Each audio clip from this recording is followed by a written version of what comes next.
First time back using the high quality software. Hopefully, we'll have some people. We have questions that show up. If you guys have questions, please post them. We will see them here, and then we will it'll pop up right here, like just like that. And it's like, look at that. Look how quickly and easy that is. Look at that. Look at them What have I? fancy questions. Look at them fancy questions. Exactly.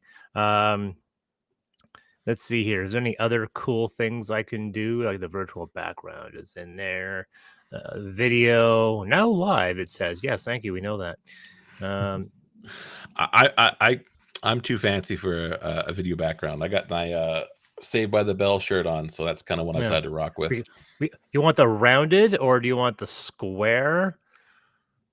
You want the default? Just let's go rounded. Let's go rounded. You want to go rounded? You want to we ain't squares here. White, or do you want to go black? Greetings, Gary. How's it going?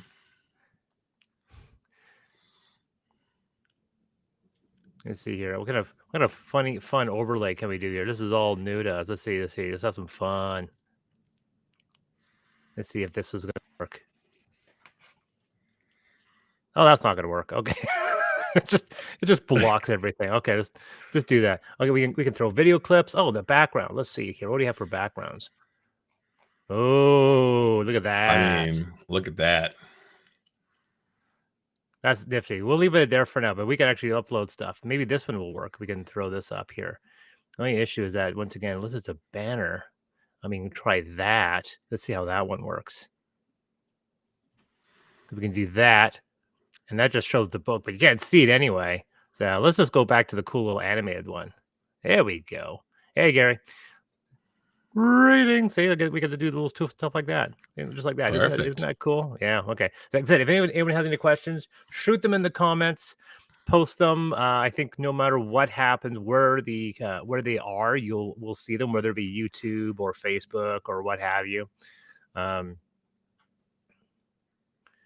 Let's see here, and just want to confirm. And how are you doing, William? How you doing?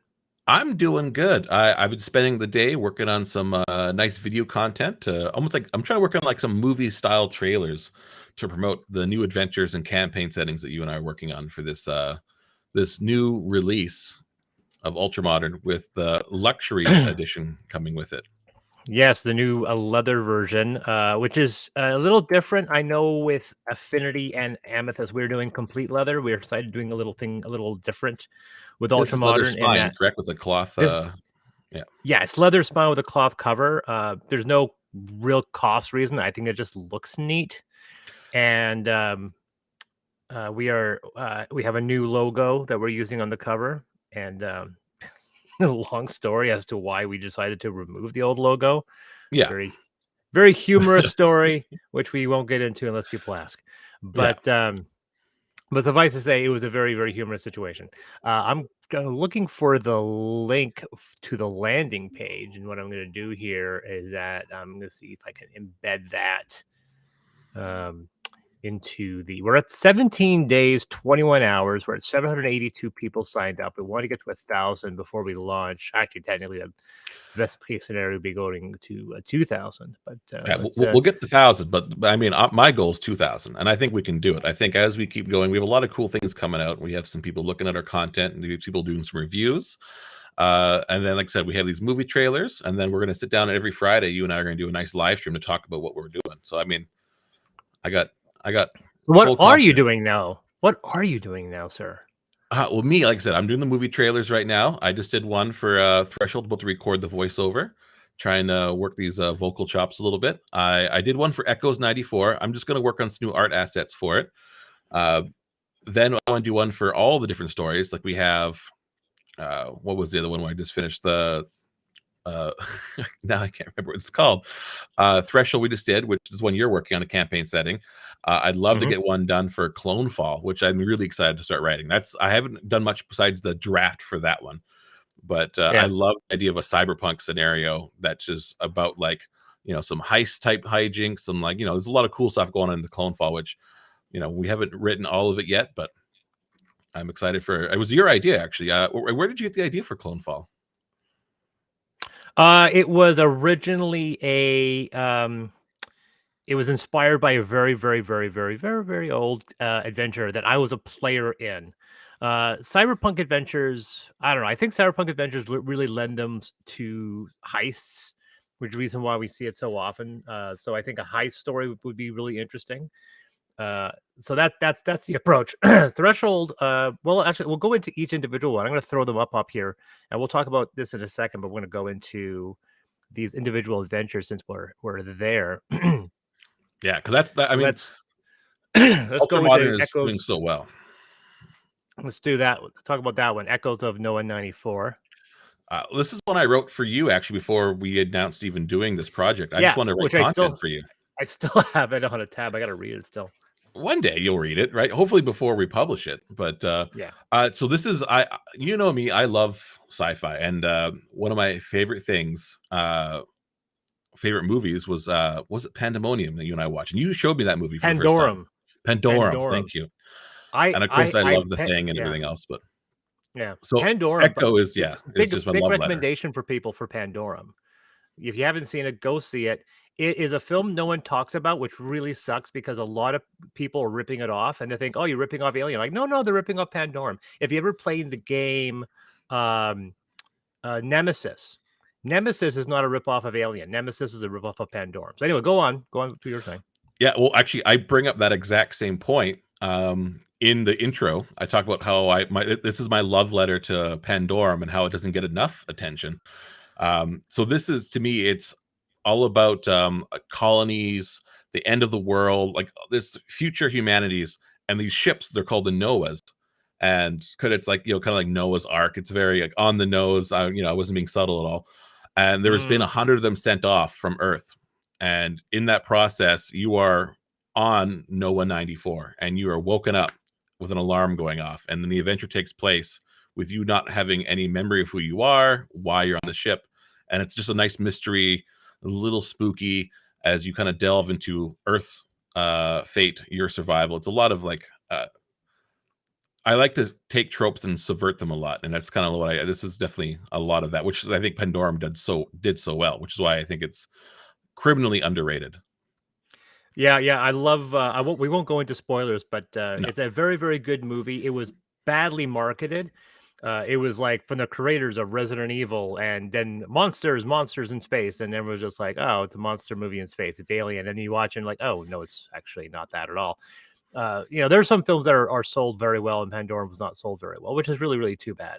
Pretty good soundtrack, really great cast. I love Dennis Quaid is just fantastic in that. It's a very unusual role for him. Ben Foster is really good in there as well. I was gonna say Ben Foster, I think, stole the show for me, but Dennis Quaid definitely had his big moments. Dennis Quaid's done some weird sci-fi. What was that? Oh, yeah, obviously. I mean, obviously he did inner space and obviously so forth. Yeah. Oh, Gary, and Norman Reedus in one of his earliest roles. And for those people who really want to watch it, if you really are not sold on it yet, watch it because Kung Lee, UFC star Kung Lee, is in the movie. He never speaks English. He's a badass in that movie. You don't need to speak English when you can throw kicks that high. Gary says, for me, the cost shipping is important. Will you have different hubs that the books will be sent from? Chris, you're the expert on that. Yeah. Yes. So when we switched, we were having some issues with shipments. And obviously, some of the biggest problems was Brexit. And Brexit kind of there were two things that are really missing international backers, which has really been hitting a lot of Kickstarters or crowdfunding campaigns in general. The first one involves Brexit, and the second one involves new EU policies that UK has also implemented. The first one involves removing the loophole that Kickstarters were using to have people avoid paying VAT. And whenever you saw the, friendly UK shipping, friendly EU shipping, is because they were circumventing that loophole, and now they can't do that anymore, which is the reason why you are no longer seeing. I am not seeing a campaign post those stickers in over a year because they know they can't do that anymore. They can't circumvent that. So unfortunately, crowdfunding backers, if you have a value-added tax, you will be paying that, and there's nothing you can do about it. And it is, once again, nothing to do with crowdfunding. It has everything to do with your own government. So if you have a problem with the fact that you're paying value-added tax on a Kickstarter reward, unfortunately, you have to go to your government for that. The second one deals with Brexit. And the reason why I bring that up is that for a lot of distribution warehouses, what they do is that they ally themselves with other distribution warehouses throughout the world. So a lot of companies, for example, Quartermaster Logistics has one in the UK called GameQuest, unrelated to the GameQuest that we have in Prince George. But shout out to Games Quest. yeah. So GamesQuest in the UK. So what happens is Quartermaster sends a huge shipment onto GamesQuest, and GamesQuest distributes it on their behalf to all, and it saves a lot on shipping because they're not sending individual units out.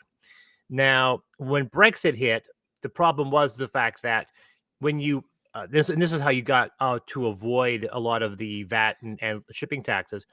You dump into UK and then you ship from there. And because UK was part of the EU, you could distribute to the entire EU without having to worry. Unfortunately, since you dump into the UK, it's now really cheap for all those people in the UK. But the moment you go out of the UK, it becomes problematic. Now, we recently went on to Bridge Distribution. We'll talk about Bridge in a little bit. I think that they did a really, really good job with distribution of Affinity. They were obviously a lot, from my guesstimate, they were a lot cheaper than Quartermaster. And the more important thing is, like, there's been a lot of communication. A lot of people will know who backed Affinity that there was a big kerfuffle regarding a miscommunication of what was a standard and what was a leather edition. We'll get to that in a second. I see the comments. We'll post it in a second. So I feel so we'll get into that in a second. But anyway, they have a distribution warehouse in Ireland. And so I actually want to ask, is it Ireland or is it is it the UK Ireland or is it the EU Ireland? Because that can change certain things. But so far, when I was getting quotes for shipping for Affinity, I was surprised at how inexpensive the UK shipping was. So from my perspective, and in fact, some people have noticed when they backed Affinity and they were paying the final shipping fees, the UK, I think they were paying like $5 more to the estimate, which wasn't that much. So people who were backing it, and there were a few people backed it, so okay, this is not cataclysmically expensive. Same thing with that. Actually, no, I'm not talking about Affinity. I'm talking about Amethyst.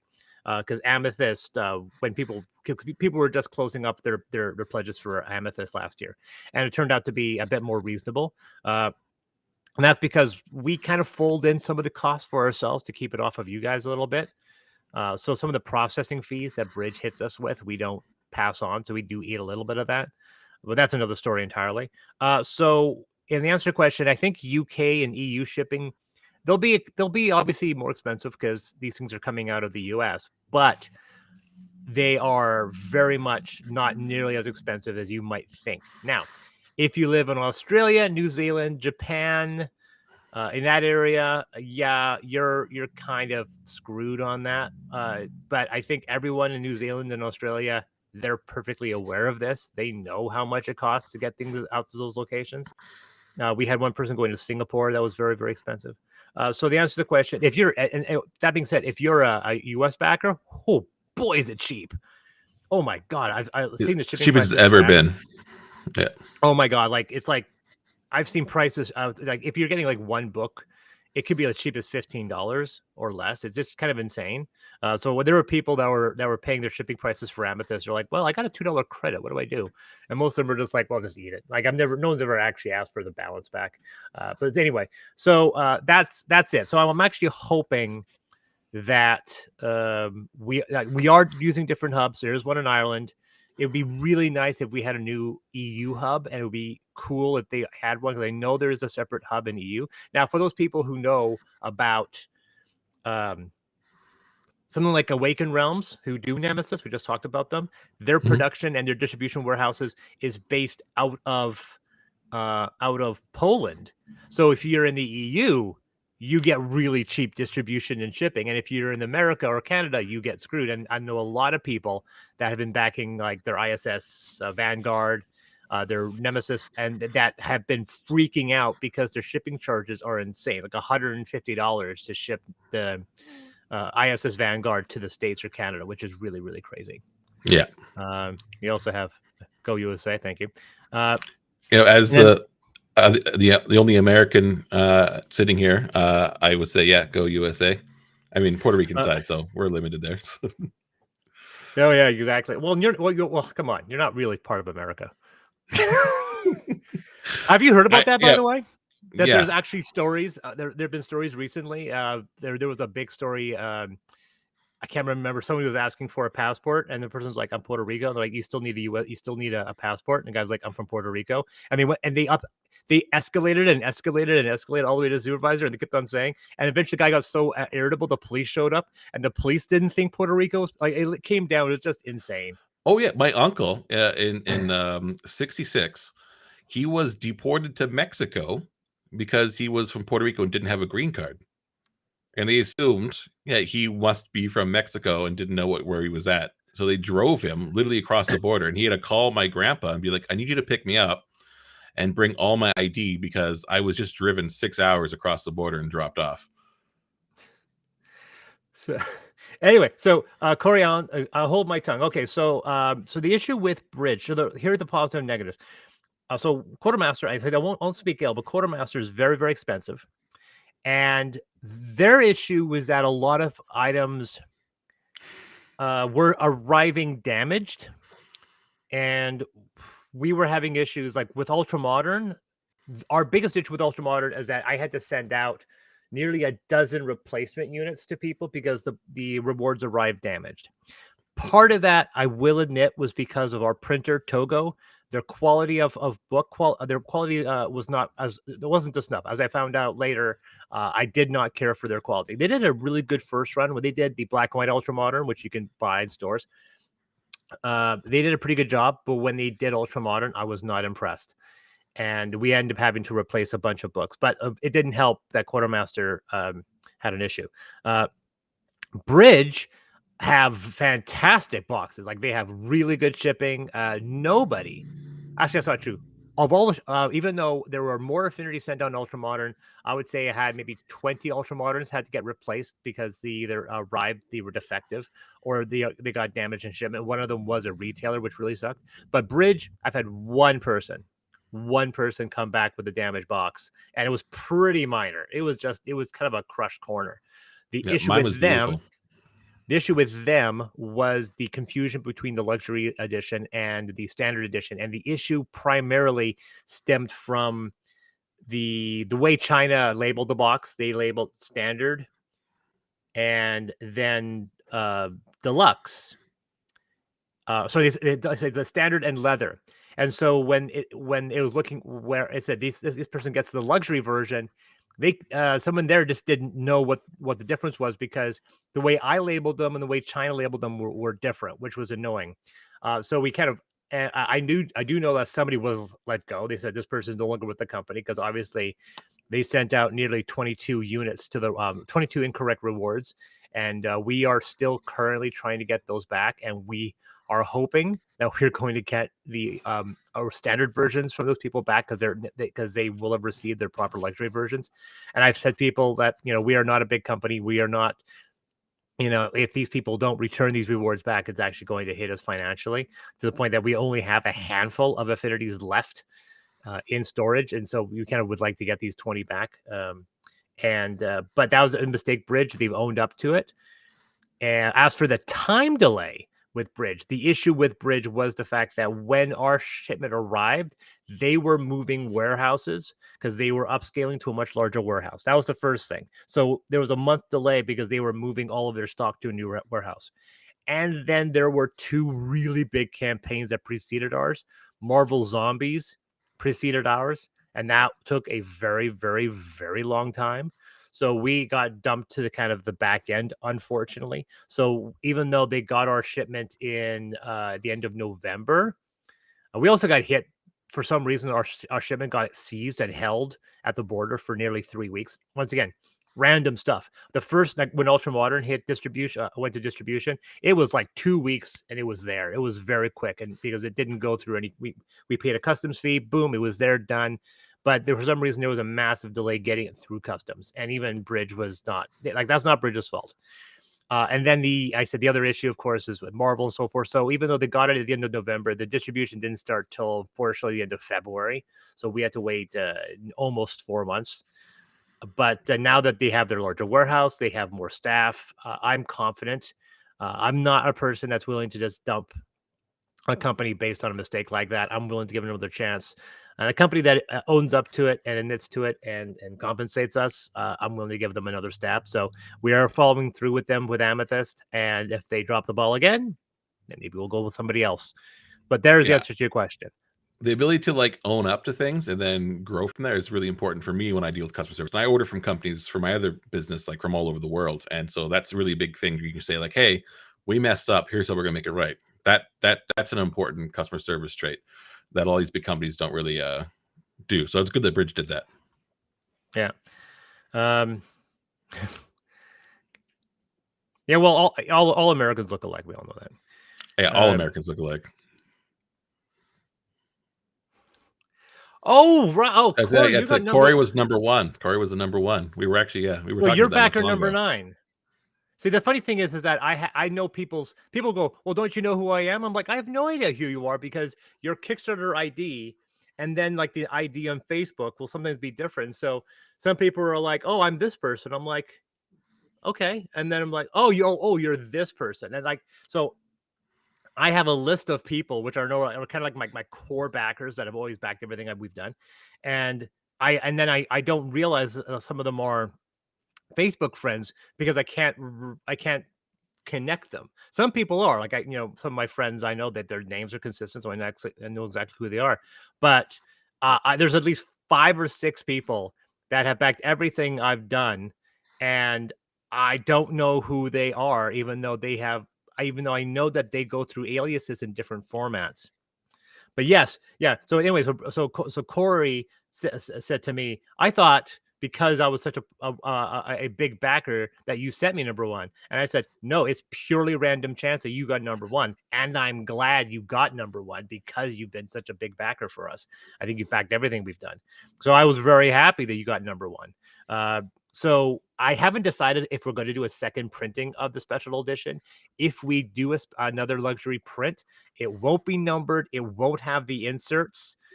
So it'll just be the leather book. So there's going to be something unique about the first 100. Those first 100 will have the signed print. They will not. They had these inserted posters of the original covers as well. So there are these 4 little images in the leather edition. If we do, we haven't decided if we're going to do one. If we do another leather print run, it will not be numbered and it will not have that in there. So you will be the only number one. Yes. The funny thing is, William doesn't have one. I don't have one. So my version back there is, you can't see, my version back there is the prototype. So I have edition 0. It doesn't have a sign, doesn't have the posters, and it's the prototype. Eventually, once this whole issue has been settled with Bridge, I'm gonna get all the other remaining leather editions sent to me because they're not going into retail. So which means if somebody wants one, they're gonna have to find me at a convention and then buy it off me personally. CamCon, How many? Yeah, which means I have to get my ass in gear. How many were returned? Are you referring to how many well, we know that at least 22 people books. got. Yeah. So, and those people are just now getting their rewards, so we probably won't see those return standard editions probably until July, knowing my luck. Yeah. I love the name Triumph and Blender. Is there a reference to that? I mean, it's a great name, but yeah, that's one thing. This new company, Round Color, they're amazing. Oh my god! Like Togo, the issue with Togo, and I might have to turn off my backdrop so you can see it because if I do this, you're not going to see it. 1 second. Let's see if I can get my my backdrop turned off here. It's unfortunately no, I still have it on here, but anyway, okay, we'll go back. So you can't really see it too well, but this here is no, that's not it. There it is. There it is. So this is one of the alt covers of Ultramodern5. We're not printing this exactly like this. This logo is going to get swapped out, and unfortunately, and if you can see that, can't really see it, unfortunately. Nope. Oh, Chris disappeared. What a magic trick. Yep. Yeah, is that the way they glue it? They glue a part of the spine directly to the page, and unfortunately, this has a tendency of tearing, which is what's happening here. And that was an That's old issue school that textbook style. yeah. So if you look at the inside leaf here, you can see that they've glued the last page to the second to last page there, and that's how they keep the spine in hand, which is great unless that glue phrase, and that's what a lot of these versions have been doing. Now, when I received the luxury, the deluxe slipcase version for Ultramodern from Round Color, because they did a run of those, I was amazingly impressed at their quality. And if you saw the Affinity special edition, we went through it. The page weight is insane. It's glossy. It's got this, it's almost a metallic sheen to it, which is really, really nice. The leather is really tight to metal stamping. I mean, it would give you one hell of a paper cut. It is a hell of a book, and I've shown it to people. And every time I'm at a convention and I've sold a few of these, I show them the book, and it's an instant sale. It's astounding how good looking they are. So I'm really hoping that they follow through. Plus, they send me junk. I mean, they sent me this cool little calendar when you tear off and it creates an image across. They just sent that to me for free as a thank you. So yeah, and I also, unlike a lot of other companies, this is one of the few companies where I can actually talk voice on Skype with my representative in China.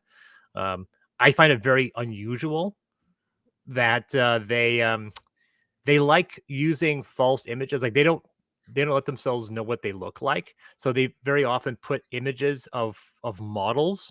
So every single representative is just the most handsome or gorgeous looking person ever. And then I take the image, I put it into Google search and go, you're not this person. Like, yeah, nobody here does that. I'm like, that's so weird. It's and like I'm pretty sure her name all over again. Exactly. Honestly, Triumph and Blender was a phrase I said once during COVID before trying my hand at Twitch. So through all your blunders, you will triumph. To my player, when I was trying to brand, they said Triumph and Blender, and it stuck. That's how Dias Ex Machina happened, by the way. I was going to call my company Slipstream Entertainment because I didn't want to be vain to say, oh, I'm going to put my name in my company. And my collaborators at the time, there was about 5 of them. Cam Lauder, Conan Veach, Chris Brown, Skylar Dundalk, and so forth. It was Cam that said, if you don't call your company Dias Ex Machina, you're wasting an opportunity. And all my friends said, unfortunately, when you put your name together in an email, it looks like Dias Ex Machina. Yeah. So, and then as a result, we didn't really foresee the fact that people were like, I can't access your website from work. it gets flagged, and I get emails back from people. Like we were doing promotion for the Gourmet Arts Festival, which William and I are also working on, and I get people who are like, by the way, I think your email is incredibly inappropriate. It's not very business savvy. Sending out messages to businesses with that email, and I'm like, my name is Chris Dias. It's a play on Deus Ex Machina, and eventually I got so annoying that I just switched to another email, to the Prince Gastronome email, for all those purposes, because it was coming back just like, you should switch it up to just DEM, just like DEM, and then it's just at Gmail, whatever it is, you know what I mean, like just DEM. Oh yeah, Dias Ex Machina. Yeah, that was basically the and yeah, most people don't notice because obviously if you're a game publisher and it says Dias, that's why whenever I type the company name and I give the email to people, I add the capitals. Even though you don't need to add capitals in an email, I intentionally add the capitals so that people know that it's not Dias Ex Machina, it is Dias Ex Machina. The number of times, or the number of people who know the company name who say Dias Ex Machina, I want to slap the shit out of them every single time they say that. Dias Ex Machina. Like, oh, for God's sakes, does nobody know Latin? Anyway, let's get back into talking about so Owen 094, inspired by Pandorum. Is it a dungeon, like a big dungeon map? So this one is kind of like your classic dungeon crawl, but through a ship. And there's many directions you can go, many rooms that are, mysterious as you're trying to learn who you are as a member of this crew, the Noah 94. So it is definitely dived into more like that kind of like old school style, like slog through, but a lot of mystery and things to discover, and a lot of it's not just it's definitely more of a mystery horror than it is that I would call it than a straight up dungeon crawl, but it does have that Mm. same feel of like you move from rooms, explore, and you might miss things. You can run this game probably 3 or 4 times to different groups, and they'll come up with very different facts and understanding because there's like I wrote a bunch of things like cool tech logs to find. There's journals. There's like just a whole world behind it, and just like things you can discover. Because I love that about certain video games where you could just like you just pick. I'm the kind of guy when I play Skyrim on my second playthrough, I start to read the books you could find in Skyrim. You know, I just like to just kind of learn a bit more about what's going on. So there's a lot of that content in Echo that I like, and you start to develop your own opinions of like what's happened. And I've ran it twice now for 2 different groups, and they both had extremely different playthroughs. And it was a lot of fun to run, as well as I'm looking forward to someone running it for me, and I can play it. But yeah, Echoes definitely has that. It's a mystery horror, but presented in that the map style of an old dungeon with lots of rooms to explore. So someone was making a comment here. I guess we have a lot of ads running, advertising these things, and yes. So yes, there was the controversy a few weeks ago where we were using one of the illustrations from Ultramodern, which, by the way, like I said, remind people, Ultramodern originally published in 2019, Mhm. and I make that comment because in that book we have this cover here. Which obviously is inspired by John Wick 2, which apparently is itself inspired by a Two Gun Gussie or something, which is a Yeah, poster from from like 1912. yeah, I was gonna say from 1915 or something like that. There a non 5e game called Outgunned has a similar image. I think ours is personally, I think Nick Greenwood did a better job. There's more creativity in the image, just all the detail that's in it. But I mean, we were I getting a think lot of that's all. I think that's all to taste. I do feel I like Nick Greenwood's style a lot, so I'm very biased. I say I like Nick's take on it better. But I mean, they all for different reasons. Yours sells this whole like alien world versus Outgun sells more of like an action movie, kind of like feel. yeah. And so that was one controversy. And eventually, the company that published that game had to make public statements telling people to stop harassing us. They knew perfectly well that our illustration predated theirs by about 4 years. But eventually, we just turned off the ad. It was annoying. Easier. Yeah. That campaign is over. They did very well. I think they crossed $200,000, which is very good. Awesome. Yeah, one of our new ads is showing off one of the 6 adventures we'll talk about here in a second, the Retroverse Chronicles. And Retroverse Chronicles is my take on the idea of retro high tech. You know, us obviously we know that steampunk, atomic punk, diesel punk. Do you have a favorite, by the way, between the punks? And I won't even go into detail much. I hate the term punk, but let's go past that. I mean, yeah, I grew up considering myself a punk growing up. I would say though, if I had to pick one of those ones, I love Cyberpunk. I used to play Cyberpunk forever ago. It was one of like my first games I used to run for my friends. But I definitely like Cyberpunk a lot. I mean, steampunk's cool. I think it's all really neat. I just like the Cyberpunk feel to things a lot more. I like aspects of them. I'm gonna say this. So I don't like the term steampunk. I don't like the term biopunk. I don't mind so much, but steampunk, diesel punk, I'm like, the problem I have with those was the fact that people were taking other fictions and dumping it and saying, well, you're steampunk now. I'm like, no, it's not. It never was. Like when someone would say that H.G. Wells stories that were steampunk, I'm like, no, they're not. They were speculative science fiction. They were written in the Victorian age. It's Yeah. not steampunk. And then the other thing I hate is the fact that everything got steampunked even outside. Steampunk was very specific. When you get down to the specifics, it was Victorian England age high tech stuff. But then Weird West got dumped into steampunk. Yeah. Diesel punk got dumped into steampunk. And so as a result, their way of compensating the community was to create 20 new punks, which is a horrible solution to the whole thing. Yeah, like Uh, we have a weird Wild West, because I love Weird Wild West, and I hate that it just gets thrown into steampunk. But we have a Weird yeah, Wild West adventure coming up with this as well. I love Weird West. Now, Yeah. for example, Taurus is is actually cross genre. I say people it's steampunk because it's just easier to say it's steampunk than to explain to people, because that it's technically a hybrid of three different punks. It's a steampunk, diesel punk, atomic punk setting, because all three are aspects are at work. But because it's not set in Earth, I can kind of play with that.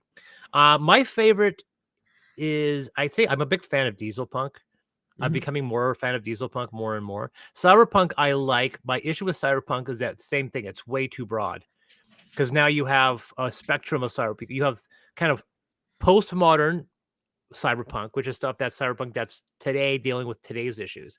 And then you have the retro cyberpunk, which is what is getting a massive resurgence, which is this 80s opinion of what cyberpunk was. And those are very different settings. They are very different. Like if you look at, Yeah, say, something like Cyberpunk 2077 or Blood Dragon or something like that, and then you look at Ghost in the Shell, they are cyberpunk, but they're very, very different cyberpunk ideas. very much so. But I, even though I love atomic punk, I prefer Art Deco. Now, people kind of think that Art Deco is part of atomic punk, but it's not. Atomic punk for me is that 50s idealism of what the future was. It's that metropolis type of thing. Art Deco is an aspect of that, but I love Art Deco sci-fi.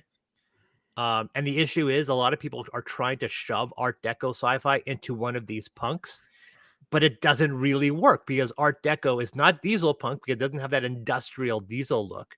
And it's not atomic punk because it doesn't have the flying saucer curved chrome screens. So it doesn't fall into any of these. And that's why I say the fact that technically Taurus has a lot of Art Deco, because all of the trains, most of the trains were built with an Art Deco aesthetic in mind. So you look at some of the trains in Taurus, they're very much Art Deco. But that was the other question. The Would other you say it's question, more deco punk then? yeah, but no, thankfully, no, Deco Punk hasn't entered the vernacular. Actually, probably has. No, it The has. worst, 100% it has. It's in the last like 2 years, it's popping up everywhere, and I just uh, yeah, you know, it leaves a weird what, taste. the worst punk of all, Omni Punk. I don't When even you're know Omni too Punk. when you're too lazy to think of a punk, you call it Omni Punk, which is everything. It's everything that you can't define becomes omnipunk. And I just want to slap the shit out of the person who said that. Anyway, the final one, the final controversy here before we get back into it, is that we're running ads about Retroverse Chronicles. Now, Retroverse Chronicles is based off of uh, this illustration in Ultramodern once again. And Great once again, illustration.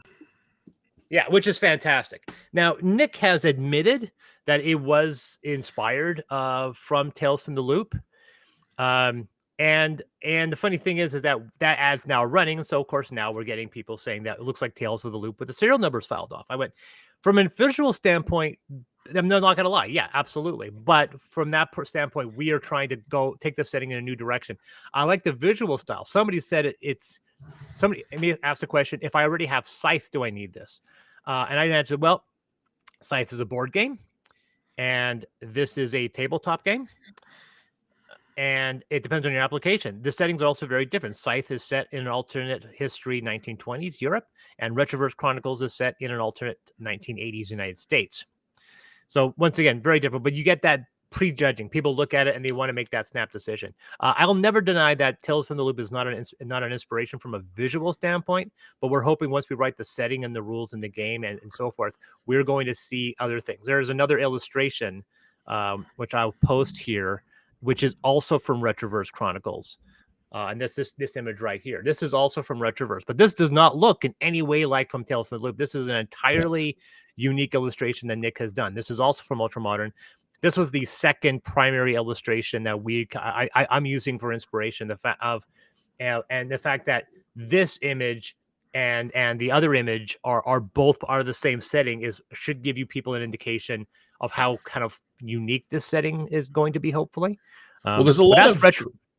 yeah, there's a lot of tribalism. So people when they see like I know this from this, so that must be the original. Like that's what I like the most, and that's hard when you're like, you're taking a lot of like inspiration from things, but you're still making your own thing. Like Retroverse Chronicles, like well, actually, what we're talking about are all these things. Why don't you go into Retroverse Chronicles like a bit more? Like, Okay, you know, I okay, know so your let's inspirations on that, but yeah, we're back to the adventures. yeah, go back to the bench. Where I do have a image of Retroverse here. One second, where is it? Probably near the bottom.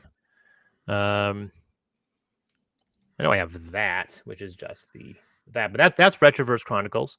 Retroverse Chronicles is set in a alternate history 1980s, with the alternate cut-in being around the 1940s.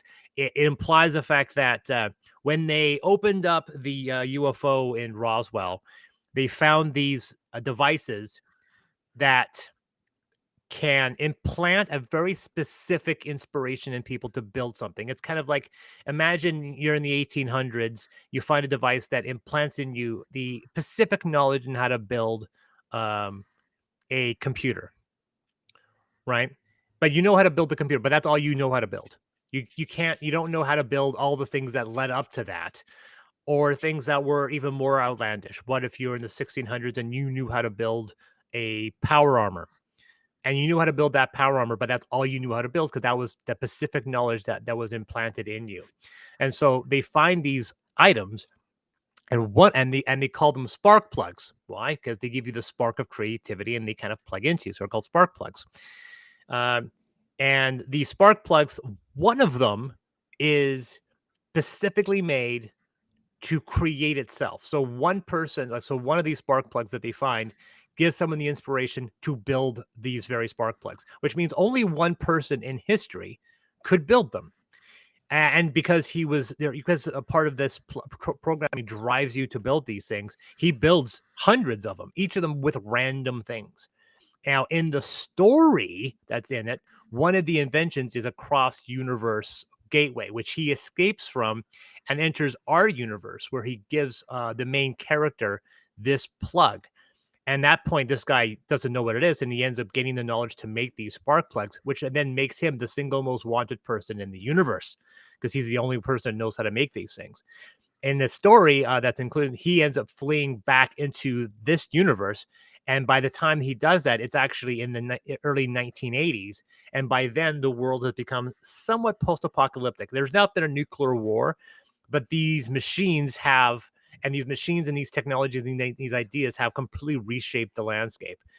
We still have a technological level. It's still the 1980s, but we're seeing these weird offshoots of technology, giant robots, genetic engineering, and so forth.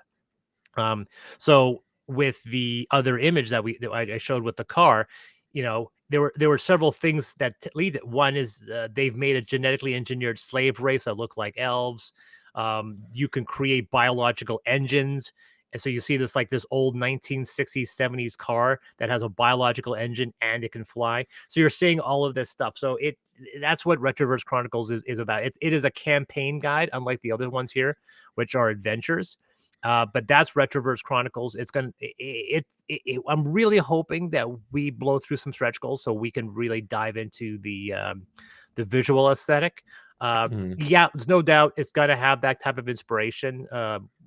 Right. But like I said, it was done by 2019. When someone said it's inspired by these other ones, I went, no, this illustration, this idea was made a long time ago. But yeah, no denying that Stellan Stalsberg. But that also being said, I have seen a lot of artists, and this is the other thing we've talked about. When someone says, "Oh, you're ripping off this artist," I go, "No, I'm ripping off this artist, which is older."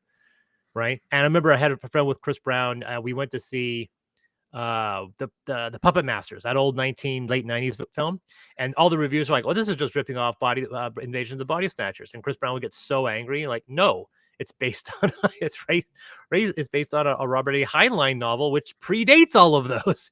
All of those stories was ripping off that. So when someone says, "Man, this John Carter film just seems like a ripoff of so many movies," and then you want to smack that person, but no, all those movies ripped off John Carter. It's not our fault that we can't get an education. But yes, anyway, that's Retroverse Chronicles. There's no denying there's going to be some inspiration, but you know what? I don't care. If you want to hate it for that, go ahead and hate it. Anyway, let's talk about this one. Yeah, we own our inspirations here, though, and that's the thing, because we love media, we love content, so I think it's a good thing. Oh, well, Madness at Megalobart. When it comes to inspiration, I always get annoyed when someone tells me I got inspired by something that wasn't true. Like Amethyst used to get so many accusations. He goes, like, you stole this, you stole this, you stole this. I went, no. Amethyst was directly inspired by the film Dragon Slayer from the 80s. I thought, wouldn't it be cool if Dragon Slayer was set in the future? That's it. So if someone says, oh, you ripped off of what the hell is it called? Ring of Fire. I said no. Amethyst actually was because it was conceived originally in the late 80s. But anyway, now, so let's talk about. Go ahead, Madness at the Megalomart. I had the idea for Madison Megalomart when I was working retail during the pandemic, and just dealing with a lot of like intense people on both sides. And so I just thought, how cool would it be if, if I could just be sucked into like whatever like hellscape world, and I worked at say like a Walmart, or here we have a Canadian Tire, you know, and then you're just equipped with what you have in the store, you and your party, and you need to survive this fantasy hellscape world with just what you have. Um, it's the Karens from hell kind of like, dream fantasy. If you've ever worked retail before, where all the customers are actually demonic entities, and you are tasked to survive this world and find a way to get back. You are sucked into hell. There's some inspirations obviously from Army of Darkness, just the whole being sucked into like this fantasy world, but he has a shotgun. Some of that comes into play because obviously I love Army of Darkness, but it's just an open world exploration of this, a hell world that's set in like a fantasy style setting, but you have everything you normally would have in a Walmart. Like, and you have shotguns, you have fishing lines, you have whatever you want. So your players have a lot of tools, which it's Walmart, so it's armed to the teeth. Armed to the teeth, and you have like cars in the parking lot. 100% Black Friday. Like I was working. I literally wrote the idea for this down. I was working Boxing Day at a store called Birch and Boar here in Prince George, and we were just getting slammed with people. And we had because of the pandemic, you only have 3 people in the store at a time because it's a very tiny store, and then people were not happy waiting to get in. And it's like, I don't make, I can't make the rules, but I'm just like, man, how cool would it be if I could just is the idea is that this Walmart, this entire Walmart, the buildings and everything basically gets sent to hell, right? The entire thing, like how it opens up. And it's not a spoiler. How it opens up is that I had a little small backstory. My dad owned a furniture store, and we never had new technology. We'd have whatever technology wouldn't sell. One of the things we had was a Betamax. Never had any like good tapes for it, but we had like 6 movies. One was Forrest Gump. But anyways, the idea was that someone returns to this Walmart a Betamax with the tape stuck inside of it. The people play it, and it's basically this like magical spell gets released. I don't want to go too much into too many details, and you are essentially, the entire store itself is sucked into hell, and the people who are there get kind of possessed, like demonoid style monsters, and you have to either escape the Walmart or fortify it. And it's up to the players to decide how they want to try and return. Or this is a really good way to kick off a whole campaign if you wanted, of like, we're just going to stay here and we're going to shotgun blast our way through this like horde of demons a la Doom, and then try our best to survive. Or we'll find a way to actually get back to our 1997, which I set it in Seattle. So cool. I have the unfortunate knowledge of the fact that from 1992 to 2018, I worked every single Boxing Day, and so I have stories. I've never been.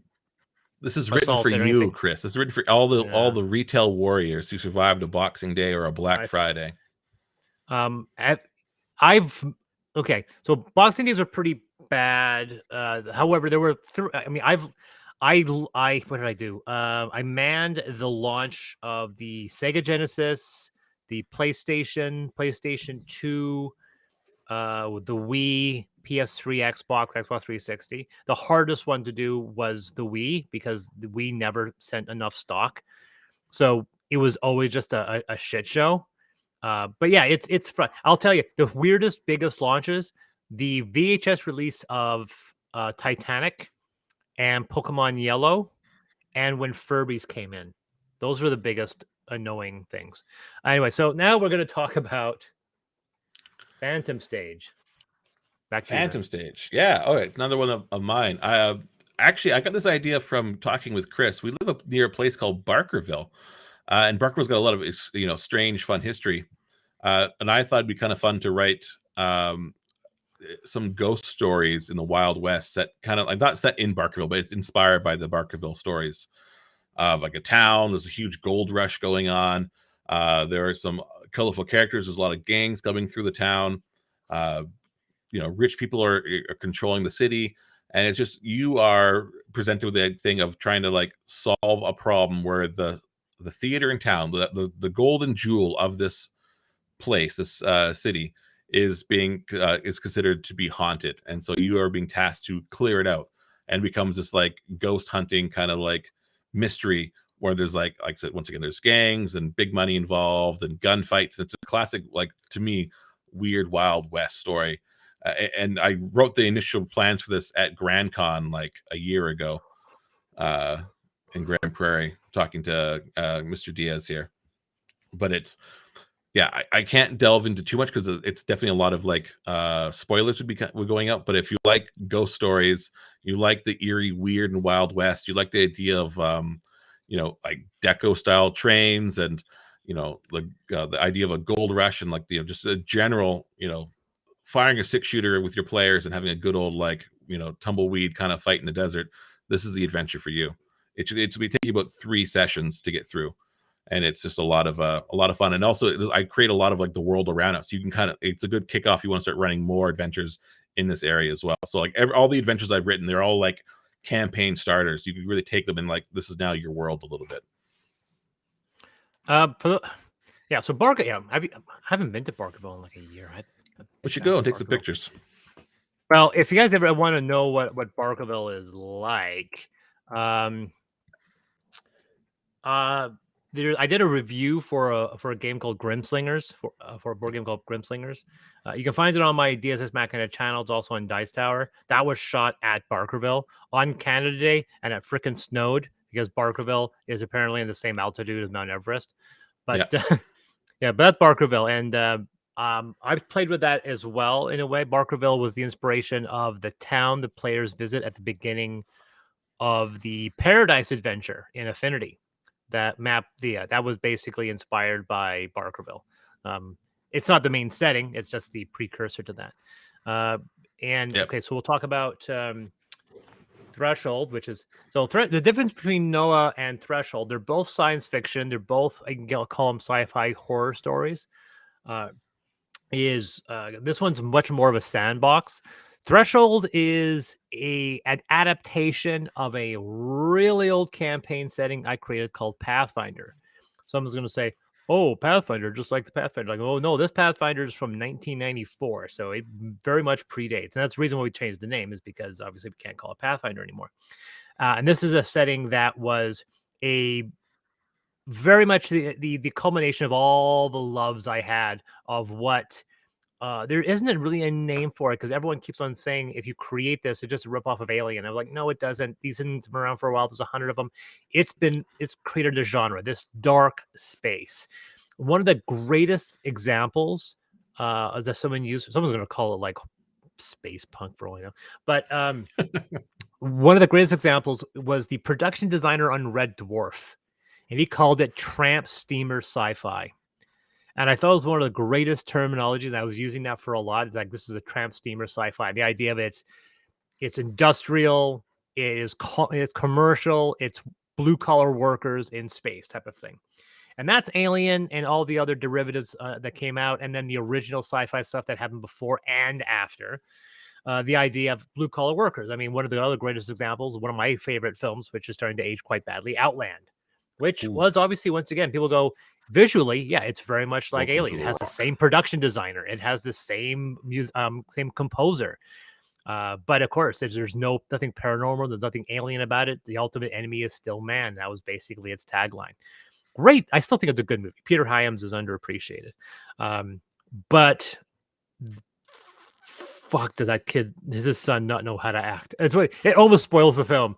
Sean Connery's son is one of the worst actors I've ever seen. You're like, oh my God, this kid is painful to watch, but it's a Yeah, great it movie. felt very out of place. It just Connery was like he was selling hard, and the kid is just He's only in staring it for into the camera. he's only in it for 2 scenes. He's only in for 2 Yeah. scenes, thankfully. But it's just like, wow, can we fast forward this scene? I know this is his impetus, but whatever.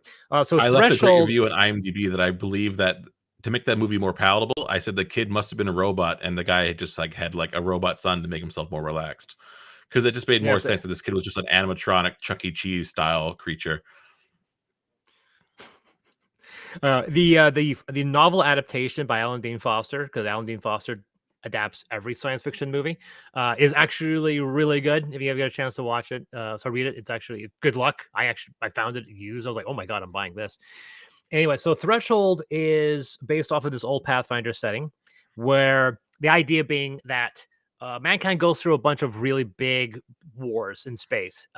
Not with any aliens. Aliens in the original setting never show up. And mankind continues to expand and expand and expand, and then they go to war, and then everything collapses, and then they expand and expand out again, and then they go to war, and everything collapses. So it's about 800 years in the future, and the last war was so crippling, so devastating that most planets were strip mined. The really ultra rare resources that humanity needs to build the reactors and the spaceships can no longer be found naturally through their colonies. So the only way for them to survive is to scavenge all the old wrecks from 800 years of warfare. And so they create a commission for people to send their ships out, and they create these multi-role space tugs, kind of like, and Nostromo would be one that would be in this category. But instead of going out on a mission to grab a mining vessel, they would go out randomly to a solar system and search for wrecks. And unfortunately, because you have 800 years of history, these ships generally have their own history. Yeah, and every genre was out there. We had genetic engineering, we had AI, we had robots, which is kind of AI. We played with aliens on occasion, but aliens were always like, there wasn't an alien menace. There was just, there's a unique type of alien on this one. There's a weird thing here. We had ghosts, like everything. It was a massive sandbox. We ran this adventure for about 3 years. But the idea, the fact the main characters were privateers, they would take jobs, they would see smugglers, and they would constantly try to hide from the hide from the greater authority, which were these three governments that were running basically human space. And then once again, there were no real defined aliens. There were bandits called jackers and so forth.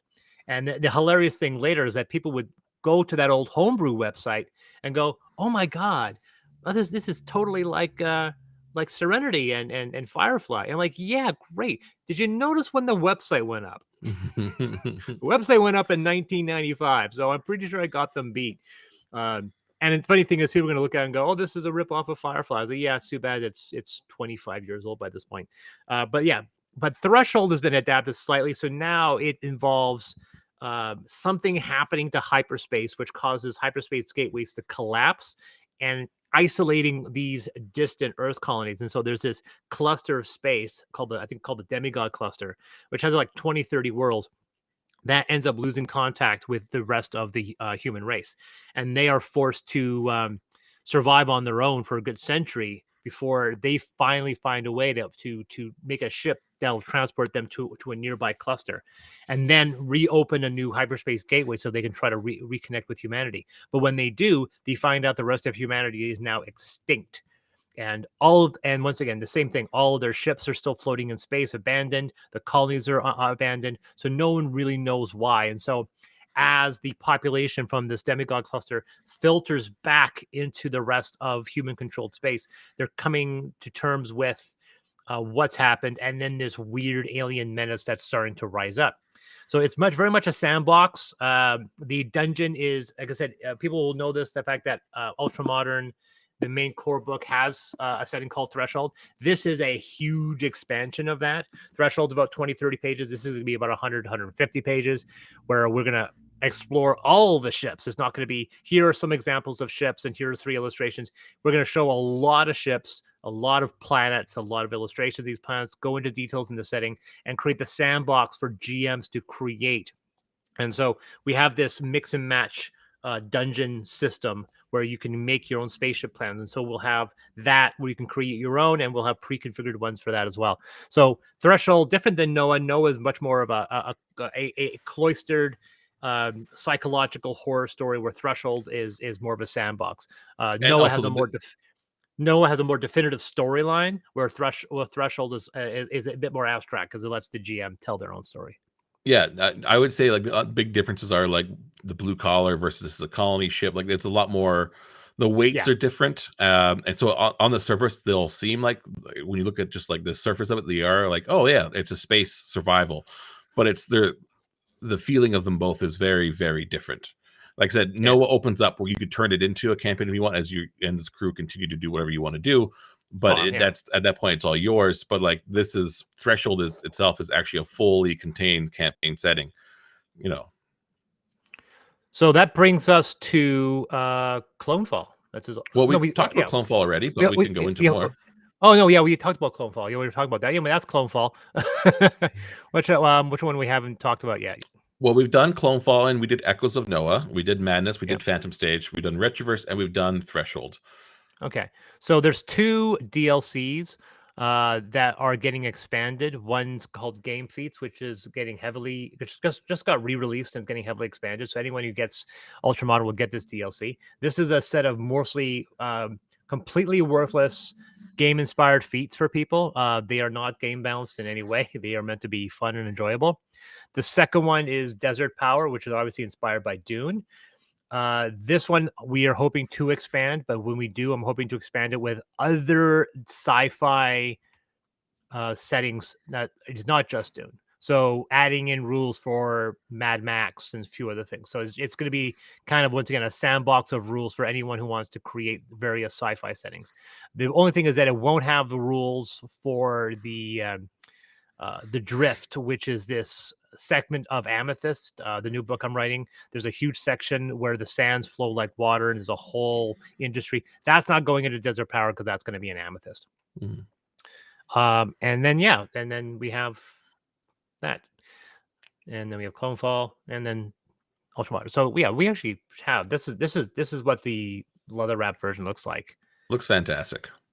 Yeah, I love like this is kind of neat, that the leather and the cloth. I love the sprayed edge, which is something that I never saw as a possibility. So that's something I'm looking forward to. I think it's a neat idea, and then the new logo as well.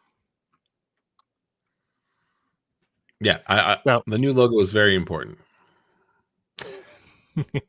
yeah, we won't get into detail. I think we're gonna close up here soon, and we don't want to run too long.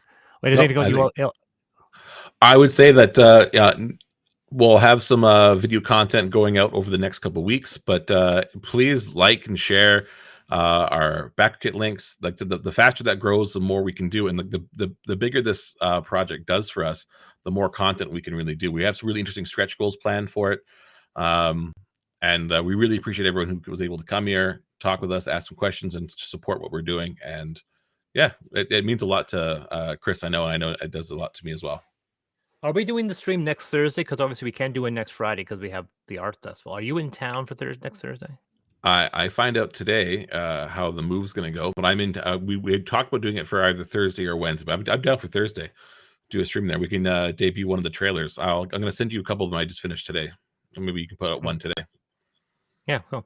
But yeah, we'll see if we're doing them next Thursday. If not, we'll do one the next week after. But if our next one, we're going to talk about the actual campaign. Show people the pages. We should have the campaign pages done by then, and we'll also show the pledge levels. We might release the prices then as well. I also think it'd be kind of fun to we could create some characters, get some people in chat. We can make some characters for people.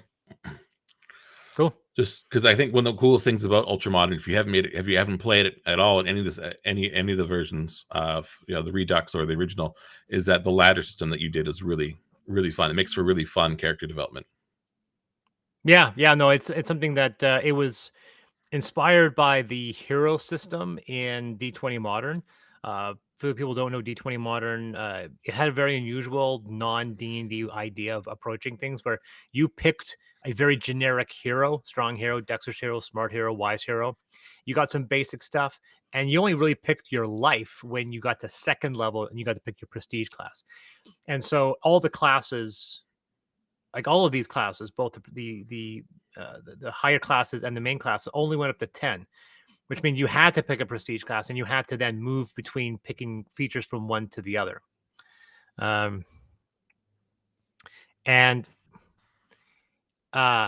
it was a neat idea. The only issue is that you basically can never start the game at first level. And D&D was something that you should be good at first level. And so we created the ladder system, which was this alternative, which is this optional system where it gave you a basic ability at first level. And then when you advanced, instead of taking a feat, you could, or an ability bonus, you could take a ladder ability, which was slightly more powerful than the feat or the ability bonus that you would get. And so it created this kind of theme that you could approach. The biggest differences with them is that, although it's not being the new version of D&D may play with us a bit, but it allows you to switch out your attack modifiers. So if you could use dexterity for all your melee attacks, you could use strength for all your ranged attacks, you could use wisdom for all your ranged attacks, you can use intelligence for your ranged attacks. So it allows you to create a unique character, and you're not being forced into a little narrow path. But what do you got plans for? We're talking about today. I actually hopefully think I got another podcast in about 20 minutes. I'm talking to How to RPG Frederick Wheeler. He used to be How to D&D, and let's just say the OGL really ticked him off. I believe it. For me, I go on. Sorry. No, he's coming up at 12:30. He's renamed his page How to RPG, and he's still doing his content through there. I'm meeting with someone about our Roll20. We're hoping to see if we can get some information about getting us on Roll20. I'll get some set answers today, and then after that, I have a phone meeting with a YouTuber called Mage's Musings, and then I'm just going to continue to make some content for the rest of the day, and then we'll have some more TikToks going out. We'll have some more YouTube videos going out over the next over this weekend. Coolness. And I said I'm going to do some more streams anyway. I want to go back to working on streams on 5.5 and talking about Amethyst as well, because that's actually what I'm writing on at the moment. But all right, guys, well, we will end it there. You guys have yourself a wonderful, wonderful weekend. Any other final words, Liam? No, just like I said, anytime you guys share, even if you can't follow it yourself for whatever reason, that just helps us a lot. We really appreciate everyone. Our fans seem to be the best, and really appreciate it. All right, cool. All right, guys, you guys take care, and thank you, William.